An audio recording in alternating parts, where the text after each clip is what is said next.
राधे राधे, जय श्री कृष्णा मित्रों।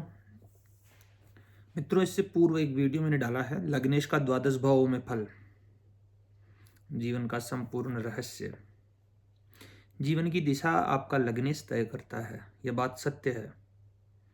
लेकिन उस वीडियो में बहुत सी स्थितियों में मैंने बहुत कुछ अतिशयोक्ति भी करी है और बहुत कुछ न्यूनता भी करी है।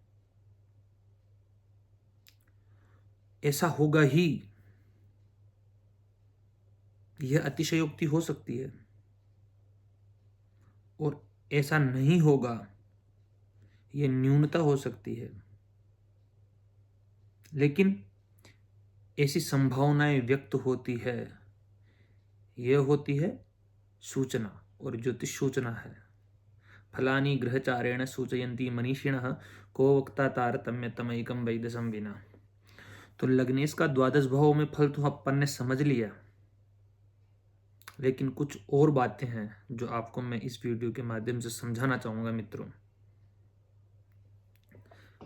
पहले तो यह भी जानना जरूरी है कि लग्नेश कौन सा ग्रह बन रहा है, लग्नेश कौन है, वह किस भाव में बैठा हुआ है। यह भी महत्वपूर्ण, भाव अनुसार फल था मैंने वो कहा जो।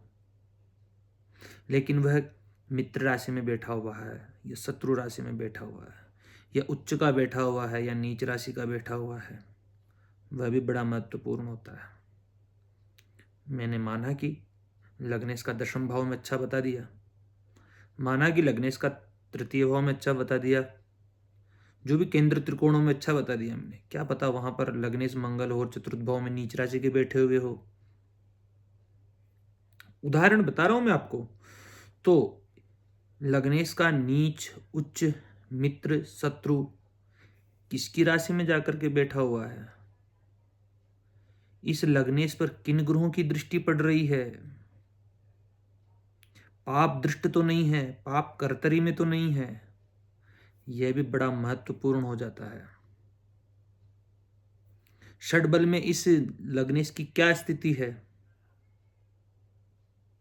षडबल भी तो देखना जरूरी है ना। ग्रह का बल कितना है लग्नेश का, क्या ये स्ट्रोंग है या कमजोर है, तो ये भी बड़ा महत्वपूर्ण। किस नवांश में जाकर के बैठा हुआ है ये लग्नेश, वह भी बड़ा जरूरी है। किस ग्रहों के साथ में यह बैठा हुआ है, युति कर रहा है किस ग्रह के साथ में, तो यह भी जरूरी है। समझ रहे होंगे। तो अतिशयोक्ति बहुत ज्यादा कर दी थी मैंने। और दूसरी बात, जिन विषयों का अपन लग्न से विचार करते हैं, उन्हीं विषयों का चिंतन हम चंद्र लग्न से भी कर सकते हैं। कहते हैं तदेव लग्नम सुदिनं तदेव तारा बलम चंद्र बलं तदेव। चंद्र का बल भी उतना ही महत्वपूर्ण है, चंद्र लग्न का बल भी उतना ही महत्वपूर्ण है जितना आपके जन्म के लग्न का। ग्रह मित्र करते हैं तब लग्न मित्रता तो देखते ही हैं, लेकिन महत्वपूर्ण ग्रह मैत्री में चंद्र लग्न को महत्वता दी गई है ज्योतिष के शास्त्रों में। इसलिए आपके स्वभाव, आपकी मनस्थिति, आपके जीवन में होने वाले परिवर्तन कहीं ना कहीं चंद्र लग्न से भी इंगित होते हैं। इसलिए चंद्र लग्न का भी उतना ही महत्वपूर्ण रोल है जितना लग्न का है। लग्नेश में स्थित ग्रहों का भी, लग्नेश तो चला गया पंचम में, चतुर्थ में, सप्तम में, अष्टम में, वो तो फल मैंने बता दिए। लेकिन लग्न में कौन सा ग्रह है, उसकी भी वास्तविक स्थिति बड़ी महत्वपूर्ण हो जाती है मित्रों। समझ गए होंगे मेरी बात। तो लग्न में बैठने वाले ग्रह और लग्नेश की स्थिति, दोनों की सामंजस्यता, दोनों की वास्तविक स्थिति का अवलोकन करना ही अच्छे ज्योतिषी का संकेत है। और कारक ग्रहों की शक्ति, लग्न का कारक सूर्य है, वैसे चतुर्थ का चंद्र बुध है, सप्तम का शुक्र है, पुरुष है तो स्त्री तो गुरु है। प्रत्येक भाव के अलग अलग कारक ग्रह हैं। हाँ, गुरु को ज्यादा भाव मिले हुए, 4 भाव, 4 के 5 मिले हुए, द्वितीय भाव, पंचम भाव, नवम, दशम, एकादश। तो इन स्थितियों में भी आप इसका भी चिंतन अवश्य कीजिएगा, अन्यथा फल करते समय त्रुटि होने की संभावनाएं ज्यादा होगी। तो पंच महापुरुष योग भी बनते हैं लग्न में, लग्नेश बैठा रहता है जब, लेकिन वह किस ग्रह के साथ में बैठा हो यह भी बड़ा महत्वपूर्ण है। पंच महापुरुष योग में किस ग्रह का और ज्यादा प्रभाव आ रहा है लग्न में, क्योंकि एक लग्न में दो पंच महापुरुष योग भी बन सकते हैं मित्रों। कैसे? उदाहरणार्थ मकर लग्न है, मंगल लग्न में बैठा हुआ है, उच्च का बैठ गया, रोचक बन गया, शनि भी बैठ गया, सस भी बन गया, लेकिन दोनों की स्थिति यहां पर द्वंद्व करवाती है। इसलिए मैंने जो फल कहे हैं, इसलिए तारतम्यता बैठाना ये आपकी जिम्मेदारी एक ज्योतिषी की, ठीक है ना। पंचमहापुरुष योग सूर्य चंद्रमा को छोड़ करके बाकी चारों ग्रह पंचमहापुरुष योग बनाते हैं, और ये सब ठीक, मैंने जो जो उसमें फल बताए वो सब ठीक है, लेकिन अतिशयोक्ति भी कुछ विषयों में मैंने की है, तो उसका आप थोड़ा ध्यान रखिएगा फलित करते समय, अपनी जन्म कुंडलिका का विचार करते समय। तो ये मैंने फर्स्ट हाउस के लिए कहा है। अब द्वितीय भाव की मैंने जो अतिशयोक्ति क्या की है, द्वितीय भाव आपके परिवार के लिए भी सही है, लग्न इसका द्वितीय भाव में जाना, धन के लिए भी सही है, वाणी के लिए भी सही है, हाँ, धन भोजन पदार्थों के लिए भी सही है, लेकिन ठीक है, लेकिन हमेशा पारिवारिक सुख रहेगा, यह अतिशयोक्ति है। बहुत सी कुंडलियों में नहीं रहेगा, बहुत सी कुंडलियों में नहीं रहेगा, पीड़ित भी हो सकता है लग्नेश। द्वितीय भाव पर किन ग्रहों की दृष्टि पड़ती वह भी महत्वपूर्ण है। द्वितीय भाव में लग्नेश के साथ में और वे कौन से ग्रह हैं जो लग्नेश को प्रभावित कर रहे हैं, द्वितीय भाव को प्रभावित कर रहे हैं, वह भी बड़ा महत्वपूर्ण है। इसलिए द्वितीय भाव में बैठा हुआ लग्नेश हमेशा पारिवारिक सुख ही दे, यह भी संभव नहीं है। एक बात और कही थी मैंने उस वीडियो में, चेहरा बहुत प्रभावशाली होगा, आकर्षण होगा, यह भी अतिशयोक्ति है, लेकिन चेहरे का विचार, मुंह का विचार द्वितीय भाव से ही करते हैं। अब मंगल बैठा, राहु बैठा हुआ है, दोनों साथ में बैठे, लग्नेश मंगल है, उसके साथ में राहु आ गया, कांति नहीं रहेगी चेहरे पे, यह भी अतिशयोक्ति। ध्यान रखिएगा, कुछ चीजों में वापस आपको रिपीट करवाना चाहता हूं, क्योंकि वह सामान्य फल था, शास्त्रीय आधार भी जोड़ने जरूरी है, और वास्तविक आधार है ये। लग्नेश का द्वितीय भाव में बैठे रहना आकर्षण का केंद्र बिंदु बनाता है व्यक्ति को, लेकिन और वे कौन से ग्रह हैं जो उस लग्नेश को द्वितीय भाव में प्रभावित कर रहे हैं, दृष्टि डाल रहे हैं या युति कर रहे हैं, और द्वितीय भाव की स्थिति क्या है, तो इन चीजों का भी अवश्य ध्यान रखिएगा। मैंने उसमें एक कहा था, व्यापार और व्यवसाय, आर्थिक स्थिति, इसमें स्थिरता रहती है, यह भी संभव नहीं है यदि द्वितीय भाव में लग्नेश प्रभावित होता है, पीड़ित होता है। तो आप कहीं ना कहीं हर चीज को लेकर के ध्यान रखिएगा। अब आगे बात करते हैं, यदि आपका लग्नेश तृतीय भाव में जाकर के बैठा हुआ है, ये ज़्यादा बड़ा वीडियो नहीं बनाऊंगा, बहुत छोटा है ना। तो ये पराक्रम के लिए, साहस के लिए सही है, लेखन के लिए सही है, छोटी मोटी यात्राओं के लिए सही है, ये ठीक है, कौशल है, संचार कौशल के लिए, सबके लिए सही है। लेकिन अतिशयोक्ति कहाँ पर कही थी मैंने कहा था कि लग्नेश तृतीय में जाता है तो आपके भाई बहनों से ज़्यादा लगाव हो सकता है, सर्वत्र नहीं है, हमेशा नहीं हो सकता ऐसा। कारण तृतीय भाव पीड़ित भी हो सकता है, तृतीय की स्थिति का भी अवलोकन करना जरूरी है। तृतीय भाव का कारक मंगल, उसकी स्थिति का भी अवलोकन करना परम आवश्यक हो जाता है। वो मैंने लग्नेश का तृतीय भाव में जाने का फल बताया, लेकिन संपूर्णता से वैसा फल ही मिलेगा, वह पूर्णतः सत्य नहीं है।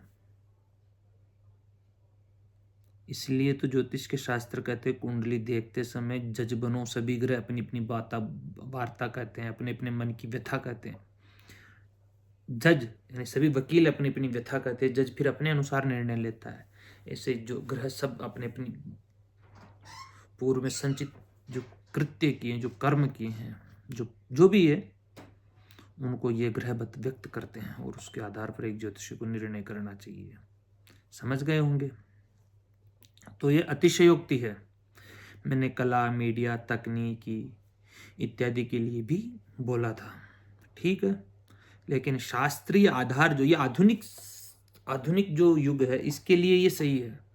लेकिन प्राचीन काल में इसी को हस्त कला भी कहते थे, पराक्रम भी कहते। कला है, कौशल है, आपके द्वारा निर्मित चीजें हैं, वो सब तृतीय भाव है। इसलिए आप वीडियो एडिटिंग कर रहे हो तो आपके द्वारा निर्मित है वो है। मोबाइल आपके द्वारा निर्मित नहीं है, लेकिन जो इसमें जो चलचित्र चल रहा है वो आपके द्वारा है। इसलिए तो ये चीजें आप अतिशयोक्ति भी हो सकती है ना। तो शास्त्रीय आधार होना जरूरी है। फिर लग्नेश का चतुर्थ भाव में जाना मानसिक शांति, ग्रह शांति इत्यादि के लिए सही है। मता, मकान, वाहन, भूमि इसके, क्योंकि चतुर्थ भाव मैंने जो बताया मकान, वाहन, भूमि, प्रॉपर्टी, नौकर चाकर, यश, कीर्ति, लग्नेश का चतुर्थ में बैठे ना रहना सही है। लेकिन हमेशा ही माता का सुख मिले हर व्यक्ति को ही, यह हर बार नहीं हो सकता है मित्रों।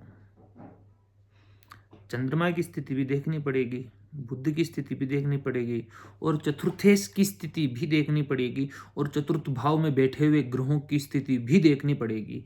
तब जाकर के निर्णय लिया जा सकता है कि लग्नेश का चतुर्थ भाव में बैठे रहना क्या हमेशा ही माता का सुख प्राप्त करने में सक्षम है या नहीं है। समझ गए होंगे। तो चतुर्थेश का भी पता करो, चतुर्थ कारक का भी पता करना जरूरी है। चतुर्थ भाव में बैठे हुए ग्रह लग्नेश किस ग्रह के साथ में बैठा हुआ है, यह कहीं पाप प्रभाव में तो नहीं है, पाप कर्तरी में तो नहीं है, पाप ग्रहों से दृष्ट तो नहीं है। यह भी देखना परम आवश्यक हो जाता है। जब यह आवश्यक हो जाता है तभी आप निर्णय ले सकते हैं कि माता का ज्यादा सुख रहेगा, मातृ सुख, इसलिए तभी कर सकते हैं, वरना हर बार यह संभव नहीं है। मैंने कहा था कि चतुर्थ भाव में बैठा हुआ लग्नेश आलिशान मकान, वाहन, घोड़े इत्यादि सब देता है। हर बार संभव नहीं है, हर बार संभव नहीं है। प्रत्येक व्यक्ति का जिसका लग्नेश चतुर्थ भाव में बैठा हुआ है उसके लिए यह संभव नहीं है। क्यों संभव नहीं है? चतुर्थ भाव में देखो लग्नेश की स्थिति कि यह किन किन ग्रहों से दृष्ट है। चतुर्थ भाव का जो मकान, वाहन का जो मकान का जो द्योतक होता है वह मंगल है। मंगल की स्थिति देखो भूमि से संबंधित। आलीशान मकान तो तभी बन सकता है, उसके अंदर सुख सुविधाएं शुक्र से देखो। घर में जब तक पत्नी नहीं होगी तब तक घर किस काम का, वो तो भूत बंगला है। तो सप्तम भाव भी महत्वपूर्ण निकल करके आता है। आलीशान भवन जब ही शोभा देते जब उसमें गृहिणी हो, बिना गृहिणी के घर शोभा नहीं देता है। तो बहुत महत्वपूर्ण है चतुर्थ भाव, मकान, वाहन। मैंने कहा लग्नेश का चतुर्थ भाव में जाना, फिर वो आकांक्षा ही पैदा करके रह जाता, प्राप्ति की ओर नहीं जा सकता ऐसा व्यक्ति। प्राप्ति की ओर तो फिर और दूसरे ले जाते हैं। शनि मिलता है तो घर बनवाता है, मंगल मिलता है तो बनाया प्राप्त करता है। तो ऐसे प्रत्येक ग्रह है जिनका अपना अपना रोल रहता है, अपनी अपनी भूमिकाएं रहती है। उसी के आधार पर आपको निर्णय लेना है, ठीक है। और मैंने कहा था कि धन योग यह भी सभी जगह लागू नहीं हो सकते हैं। एक और चीज मैंने लग्नेश का चतुर्थ भाव में कहा है आपको कि बुढ़ापा व्यक्ति का सही रहेगा, ये भी मैंने कही थी। यह भी अतिशयोक्ति हो सकती है मित्रों। क्यों हो सकती है? लग्नेश से चतुर्थ भाव में सुख की स्थिति में आकर के बैठा हुआ है, लेकिन ये पीड़ित हो जाए मित्रों। पीड़ित नहीं होना चाहिए, क्योंकि मैंने पीड़ित होने की वहां पे विषय में बात नहीं की। पीड़ित भी हो जाता है ग्रह। आप लग्नेश का चतुर्थ भाव में आकर के बैठे हुए हैं, मेरा तो बढ़िया आनंदित होने की आवश्यकता नहीं है। यहाँ पे आपको यह देखना पड़ेगा कि चतुर्थ भाव की स्थिति क्या, चतुर्थ भावेश की स्थिति क्या, चतुर्थ कारक की स्थिति क्या है, और जिस विषय का आप चिंतन कर रहे हो उस विषय का प्रतिनिधित्व करने वाला ग्रह की स्थिति क्या है। तब जाकर के आप एक निष्कर्ष पर पहुंचोगे, और वह निष्कर्ष भी हमेशा सत्य ही हो ऐसा भी नहीं है। ज्योतिष ग्रंथ कहते हैं फलानी ग्रहचारेण सूचयंती मनीषिण को वक्ता तारतम्य तमैकम वैद संबिना। तो स्थितियां आप समझ लीजिएगा। अब आगे बात करते हैं। लग्नेश आपके पंचम भाव में हो तो मैंने उसके अंदर बहुत सी चीजें कही थी। विद्या है, शिक्षा है, एजुकेशन है, पूर्व जन्म है, मंत्रणा शक्ति, कंसल्टेशन है, ये सब चीजें आपको मैंने पंचम भाव से संबंधित किया, सब बढ़िया है। लग्नेश का केंद्र और त्रिकोण में बैठे रहना महर्षि पाराशर जी या किसी भी महर्षि ने अशुभ नहीं कहा है, लेकिन इसमें कुछ अतिशयोक्ति हो सकती है। माना कि लग्नेश पंचम भाव में जाकर के पीड़ित हो जाए, फिर पंचम भी तो पीड़ित हुआ, फिर संतान पक्ष बहुत भाग्यशाली होगी।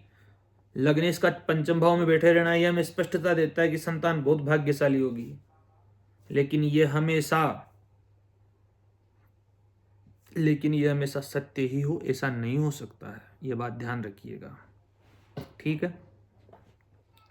और मैंने एक और चीज कही थी कि लग्नेश का पंचम भाव में बैठे रहना सट्टा, लॉटरी इत्यादि के माध्यम से शेयर मार्केट के लिए श्रेष्ठ है, थोड़ा ध्यान रखिएगा। ज्योतिष के शास्त्रों में शेयर मार्केट का उच्चारण नहीं है कहीं भी, सट्टे का भी नहीं है, लॉटरी का भी नहीं है, ये अभी के परिप्रेक्ष्य में चले हुए कार्य है। ये ज्योतिष के शास्त्र कहते हैं अकस्मात धन लाभ, तो योग अकस्मात धन लाभ के बनते हैं, और उन अकस्मात धन लाभ के सृजन करता शेयर मार्केट है, सट्टा है, लॉटरी है। समझ गए हो मेरी बात?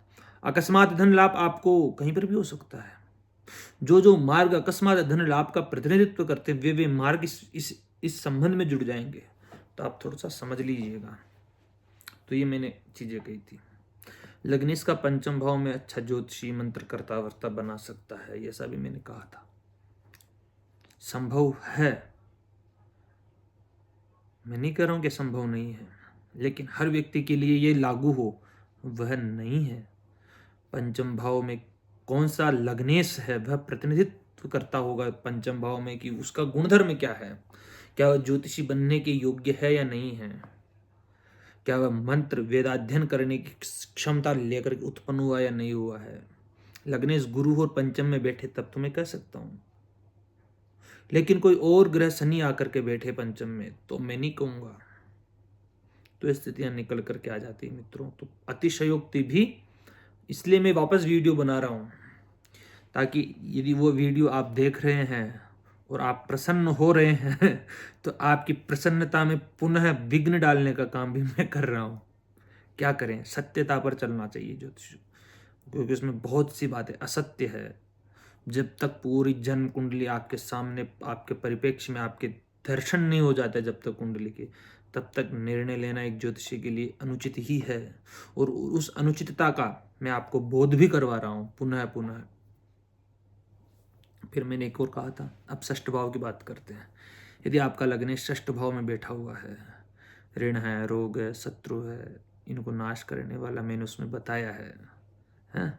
सेवा सब सही है, ये चीज़ें नौकरी वोकरी के लिए, लेकिन इसमें मैंने बहुत सी चीज़ें हैं जो मैंने जोड़ना छोड़ दिया।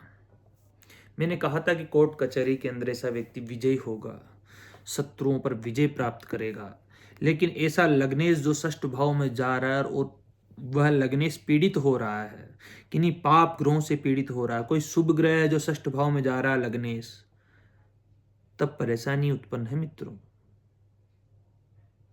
कोई साधु व्यक्ति है, लग्न आपका स्वभाव, लग्नेश आपका स्वभाव मान लेते हैं, चंद्र लग्न भी देखना चाहिए। मैंने आपको शुरू की भूमिका अवश्य पढ़ लीजिएगा, आप देख लीजिएगा। लगन है, वहां का स्वामी आपका स्वभाव है, संत पुरुष, संतत्व है, और षष्ठ भाव में जाकर के बैठेगा, कोर्ट कचहरी में जाएगा कोई संत पुरुष, तो क्या शोभा देगा? नहीं देगा। वहां पर कोर्ट कचहरी का प्रतिनिधित्व करने वाला ग्रह ही वैसा स्वभाव शनि हो, न्याय का दाता, तो वह कोर्ट कचहरी में जाए, मंगल हो दलील दे सके, शनि हो न्याय दे सके। उन लग्नों के लिए जिनका प्रतिनिधित्व मंगल करता है, शनि करता है, सूर्य करता है या बुध करता है, अच्छा तार्किकता से युक्त वकील बन सकता है, लेकिन गुरु और शुक्र लग्नेश बने और षष्ठ भाव में जाए, शोभा नहीं देगा। इस कहीं पर भी नहीं देगा मित्रों। इसलिए ये भी अतिशयोक्ति हो सकती है, इसलिए आप इसका भी थोड़ा ध्यान रखिएगा। यदि निर्बल हो लग्नेश षष्ठ भाव में जाकर के, तो इम्यूनिटी पावर को कमजोर करता है, रोगी बना सकता है, आपको तनाव दे सकता है, विवाद दे सकता है। तो इसका भी आप अतिशयोक्ति समझ लीजिएगा। अब आगे बात करते हैं। सब आपका लग्नेश स्पष्ट हाउस लॉर्ड यदि आपके सप्तम भाव में बैठा हुआ है, सप्तम भाव विवाह का, साझेदारी का है, पब्लिक इमेज का है। लग्नेश सप्तम भाव में बैठा हुआ है। मैंने आपको उसमें बहुत सी चीज़ें बताई थी वीडियो में, लगभग सत्य है। लेकिन ऐसे लग्नेश को सप्तम भाव में जाकर के पीड़ित नहीं होना है मित्रों। पीड़ित हो जाता है, पाप कर्तरी में चला जाता है, या पाप ग्रहों से दृष्ट हो जाता है, या पाप ग्रहों से संबंध स्थापित कर लेता है, युति संबंध, दृष्टि संबंध, या शत्रु राशि में जाकर के बैठा हुआ है लग्नेश, तब की स्थितियां बहुत भिन्न होगी मित्रों। उदाहरणार्थ मैंने वहीं पर भी बताया था वीडियो में आपको कि कन्या लग्न हो और बुध सप्तम में जाकर के बैठे तो नीच होकर के बैठेंगे वहां पे। तो मैंने उसमें कहा सुंदर जीवन साथी मिलेगा, धनवान मिलेगा, धनी परिवार होगा, प्रभावशाली व्यक्तित्व होगा। हर बार संभव नहीं है, हर व्यक्ति के लिए संभव नहीं है यह, जब तक कि आपके और अन्य भावों को इंक्लूड नहीं कर लिया जाए, जब तक उनको ना देखा जाए। धनी परिवार को अष्टम भाव से देखा जाता है। आपके विवाद के भाव, पत्नी हो या पति हो, उसका परिवार अष्टम भाव हो, तो उसका धन वहां से देखा जाता है। तृतीय भाव से देखो, नवम भाव से देखो, तो वहां से विचार करना चाहिए।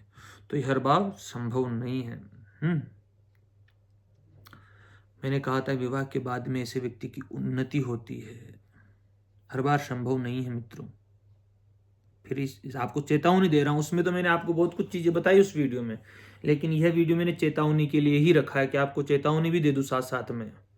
यदि सप्तम भाव में बैठा हुआ लग्नेश पीड़ित हो जाता है, राहु से युक्त हो जाता है, शनि से दृष्ट हो जाता है, मंगल से दृष्ट हो जाता है, मंगल से दृष्ट होता है तो मांगलिक का तो प्रभाव रहता ही है। तो जहां पर बहस होगी, तनाव होगा, वह घर कैसे उन्नति के मार्ग पे ज्यादा जा सकता है, विचारणीय तो है। इसलिए अतिशयोक्तियों को वापस मैं कंट्रोल करना चाह रहा हूं। तो आप यदि उस वीडियो को देखें तो इसको भी देखिएगा। आपके सप्तम भाव में यदि लग्नेश आकर के बैठा हुआ है, तो जरूरी नहीं कि आपका स्पाउस बहुत प्रभावशाली हो, बहुत महत्वाकांक्षी हो, बहुत धनी हो, धनी परिवार से हो, तो ये बहुत ज्यादा अतिशयोक्ति हो सकती है ना। पीड़ित होने पर, पीड़ित नहीं होना चाहिए, बस इतना से शुभ ग्रहों से दृष्ट हो जाए तब की स्थितियां कुछ भिन्न निकल करके आती है। तो ये चीजें देख लीजिएगा। फिर मैंने कहा कि विदेशी संपर्कों से व्यक्ति धनागम कर सकता है, या फिर दूर जाकर के निवास कर सकता है, ऐसी मैंने वहां पे बात कही थी। वह बातें भी सत्य है, मैं नहीं कह रहा कि वो गलत है, लेकिन सर्वदा यह संभव नहीं है, हर व्यक्ति के लिए यह संभव नहीं है। आप ध्यान रखिएगा, क्योंकि ग्रहों पर पड़ने वाली दृष्टियां, ग्रहों से बनने वाले संबंध, ग्रहों की नक्षत्रों में स्थिति बहुत कुछ फलों में निर्णायक साबित होती, फलों को परिवर्तन कर देती, आमूलचूल परिवर्तन कर देती मित्रों। तो स्थितियां हैं। फिर मैंने कहा था लग्नेश का अष्टम भाव में बैठे रहना। यदि आपका लग्नेश अष्टम भाव में बैठा हुआ है, तो मैंने उसमें बहुत कुछ चीजें जोड़ी थी कि बहुत ज्यादा डीपली सोचने वाला होगा, दीर्घायु होगा, ऐसी बहुत सी चीजें मैंने कहा। गूढ़ रहस्य के विषय में मैंने बताया था। लेकिन लंबी आयु होगी, हर बार नहीं हो सकती है, हर बार नहीं हो सकती, ये बात ध्यान रखिएगा। पीड़ित भी हो सकता है लग्नेश अष्टम में जाकर के, वो स्वयं लग्नेश का अष्टम में बैठे रहना पीड़ित होना ही है। हाँ, मेष लग्न हो तो स्वगृही होकर के बैठेंगे, तुला लग्न हो तो शुक्र भी स्वगृही होकर के बैठेंगे। अष्टमम ख्यायुष स्थानम, ये हमें पता है, इसकी चिंता ना कीजिए, है ना। लेकिन उसकी स्थिति क्या है, वास्तविक स्थिति क्या है, वो भी आपको देख लेना जरूरी है। यदि वास्तविक स्थिति को देखेंगे तो परिणाम आपको मिश्रित ही दिखेंगे। जब तक आप आयु निर्धारण नहीं कर सकते हैं, तब तक आप आयु का कैसे पता कर सकते हैं भाई। जब तक आप पिंडायु साधन नहीं कर सकते हैं, नक्षत्रायु साधन नहीं कर सकते, केंद्रायु प्रमाण नहीं ला सकते हैं, जैमिनी के मतानुसार आयु का निर्णय नहीं कर सकते हैं, जब तक आप पाराशरी मतानुसार आयु निर्धारण नहीं कर रहे हैं। आप एक अकेले लग्नेश का अष्टम भाव में बैठे रहना दीर्घायु का द्योतक कैसे कर सकते? नहीं कर सकते, कदापि नहीं कर सकते। सभी जो भी आयु के निर्धारण, चाहे उत्तर कालामृत में हो, चाहे कहीं पर भी किसी भी महर्षियों ने जब कभी भी उनके समय अनुसार जो आयु साधन बताए हैं उनका संपूर्ण विश्लेषण जब तक आप नहीं कर लेते सभी साधनों से युक्त, तब तक आप आयु निर्धारण पूर्ण रूप से सत्यता से नहीं कर सकते हैं, कभी भी परमात्मा को पधार सकते हैं। इसलिए आप खुश मत होइएगा, ठीक है। फिर मैंने कहा कि मन, दूसरे के मन को पढ़ने की क्षमता रख सकता है ऐसा व्यक्ति हर बार संभव नहीं है। पीड़ित होने पर ऐसा काम नहीं कर सकता है। शास्त्रीय भाषा नहीं है यह, ठीक है ना। क्योंकि मैं आपको केवल वहां पर इंगित कर रहा था मित्रों उस वीडियो में, लेकिन इस वीडियो में आपको मैं यथा ज्ञान और ग्रहों का प्रभाव के संबंधित भी चेतावनी देता जा रहा हूँ बार बार। हर वीडियो के बाद में ऐसा वीडियो भी आएगा। मैं अब सोच रहा हूँ कि आप, क्योंकि बहुत से व्यक्ति प्रश्न करने लग गए हैं, तो उन प्रश्नों के समाधान तो मैं हर व्यक्ति के कमेंट में जा करके तो नहीं कर सकता हूँ। इसलिए आप थोड़ा सावधानी रखिएगा मेरी वीडियो देखते समय, या फिर देखना ही मत, कोई दिक्कत नहीं है, ठीक है ना।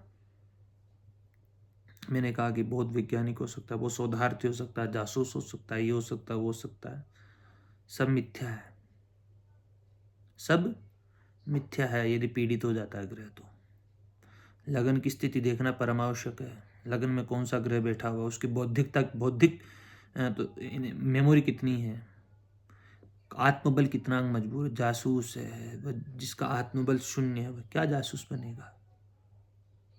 जिसमें साहस नहीं, जिसमें धैर्यता नहीं है, जासूस नहीं बन सकता है, भले ही लगने अष्टम में बैठा हुआ हो।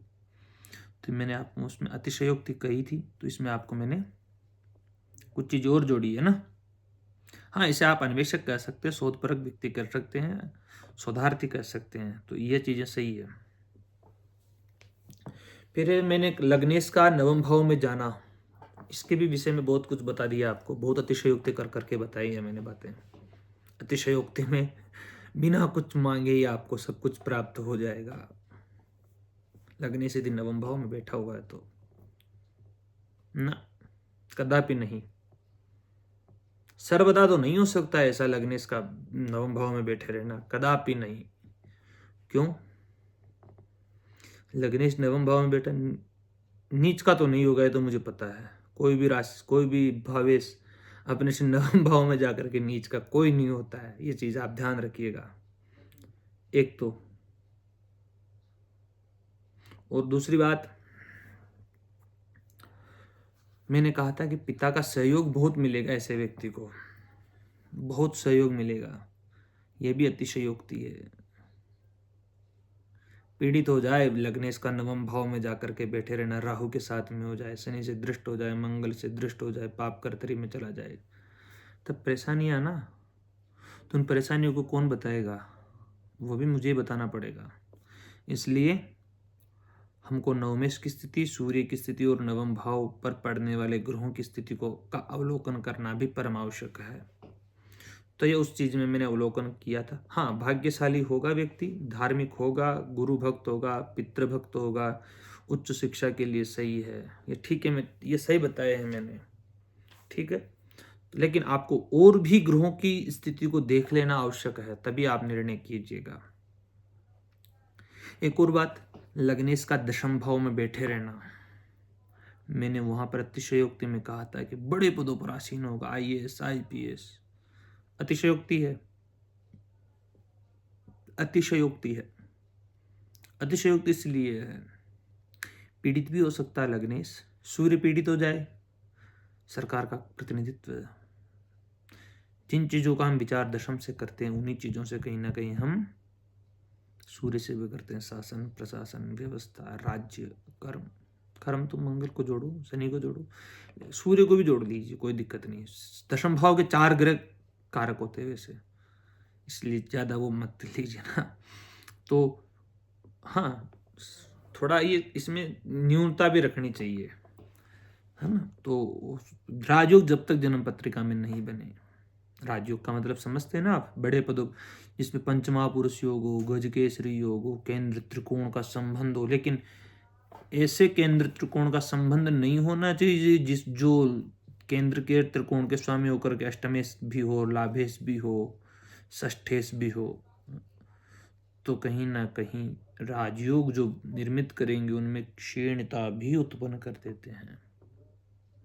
तो ये चीजें ज्यादा नहीं हो सकती। सिंहासन योग के विषय में मैंने कह दिया था, लेकिन अतिशयोक्ति है ये भी, सर्वदा लागू नहीं होगी दशमस्त लग्नेश, क्योंकि पाराशर जी ने कहा है लग्न कर्मादि नेतारो न्यून्याश्रय संस्थितम राजयोग विधि प्रोक्त विख्यातो विजयी भवेत। यह बात सही है, लेकिन राजयोग होना परम आवश्यक है, बिना राजयोग की यह स्थिति उत्पन्न नहीं होगी मित्रों। तो अतिशयोक्ति है कुछ, तो अतिशयोक्ति का ध्यान रखिएगा। लग्नेश का लाभ भाव में बैठे रहना, इस विषय में भी मैंने आपको कहा था कि हर महत्वाकांक्षा पूरी होगी इस व्यक्ति की, अतिशयोक्ति है, नहीं हो पाएगी, बहुत बार नहीं होती है, पीड़ित होने की अवस्था में तो बहुत ही नहीं होगी। मैंने कहा था बहुत धनवान बनेगा, निश्चित नहीं है कि धनवान बनेगा। आप कमेंट के माध्यम से मुझे पूछ लेते हो, इसलिए मैं बताता हूँ वापस चीज़ों को दूसरे वीडियो के अंदर, कि आप इस वीडियो को भी देखिए, है ना। आय के लिए सही है, लाभ के लिए सही, इच्छा पूर्ति के लिए सही है, मैनेजमेंट के लिए सही है, नेटवर्क के लिए ठीक है, लेकिन हमेशा ही इच्छा पूर्ति हो। आप आदमी तो इच्छाएं बहुत कुछ कर सकता है मित्रों, तारा टूट जाए ये भी इच्छा हो सकती है, सूर्य गिर जाए पृथ्वी पे आके ये भी इच्छा हो सकती है। क्या इच्छा पूर्ति हो सकती है उस व्यक्ति की? ये नहीं, कदापि नहीं। तो इच्छाएं तो बहुत होती है मनुष्य की, आकांक्षाएं, लेकिन वह अतिशयोक्ति है मित्रों, ठीक है। अब एक और बात कही थी मैंने कि बड़े भाई का बहुत सहयोग मिलेगा, यह भी अतिशयोक्ति है। कोई भी व्यक्ति एक ही माइंडसेट हमेशा नहीं रह सकता, वो परिवर्तनीय है, परिवर्तन होता रहता है, मन भी विचार परिवर्तन होता रहता है। मनुष्य आज के 5 साल बाद में कैसा था, पहले कैसा था, बाद में कैसा रहेगा, वो परिवर्तन हो रहा था, विचार परिवर्तन हो रहे हैं। तो विचारों का परिवर्तन कहीं ना कहीं हमेशा ही बड़े भाई का सुख नहीं दे सकता है। लाभेश की स्थिति, लाभ भाव के गुरु की स्थिति, लाभ भाव में और भी ग्रहों पर पड़ने वाले ग्रहों की स्थिति, यह भी बहुत कुछ निर्भर कर देती है। तो समझ गए होंगे आप लाभ भाव की स्थिति के विषय में। मैंने कहा था कि लग्नेश द्वादश भाव की बात कर देता हूँ। लग्नेश द्वादश भाव में बैठा हुआ है, व्यय है, त्याग है, एकांत है, मोक्ष है, सही असुख, बहुत कुछ है। द्वादश भाव अस्पताल है, मोक्ष वृत्ति आध्यात्मिकता है, सही है। मैंने ये ज्यादा गलत नहीं कहा, सही कहा है, लेकिन इसमें कहा था मैंने कि भाई जन्म स्थान त्याग करके विदेश चले जाना चाहिए, यही बात तो कही थी मैंने। सही है एक तरीके से तो, लेकिन हर व्यक्ति के लिए संभव नहीं है मित्रों, हर व्यक्ति के लिए नहीं है ये चीजें कि आप आ गए मैं तो विदेश चलता हूं ना। जन्म कुंडली की और भी ग्रह स्थितियों को देखा जाता है, शारीरिक कमजोरी भी उत्पन्न कर सकता है यदि लग्नेश द्वादश भाव में जा रहा है और लगन पीड़ित हो रहा है, तो ध्यान रखिएगा। स्वास्थ्य में परेशानियां कर सकता है, आत्म संयम में कमजोरी कर सकता है, खर्चे की बाहुल्यता भी व्यक्त कर देता है, खर्चे की प्रवृत्ति भी व्यक्ति में इंगित कर देता है। तो ये चीजें ध्यान रखिएगा। हो सकता है निद्रा विकार हो, निद्रा प्रिय भी कर सकता है, निद्रा विकार भी कर सकता है, दोनों प्रकार की संभावनाएं व्यक्त होती है, क्योंकि दोनों प्रकार के ही प्रभाव रह सकते हैं, या तो शुभ ग्रहों से दृष्ट हो सकता है या पाप ग्रहों से दृष्ट हो सकता है। तो ये चीजें निकल करके आते हैं मित्रों। मैंने कहा बहुत आध्यात्मिकता हो सकती है, लेकिन केतु की स्थिति क्या है, नवम भाव की स्थिति क्या है, गुरु की स्थिति क्या है, इन सब का विचार किए बिना आप लग्नेश का द्वादश भाव में जाना और आध्यात्मिक हो जाना नहीं। भोगी भी हो सकता है व्यक्ति, सही या सुख भी वहीं से है, तो दोनों ही विचार निकल करके आते हैं। तो धन्यवाद मित्रों, आपको वीडियो कैसा लगे कमेंट में राय अवश्य बताइएगा। तो इसमें अतिशयोक्ति है, ठीक है, धन्यवाद।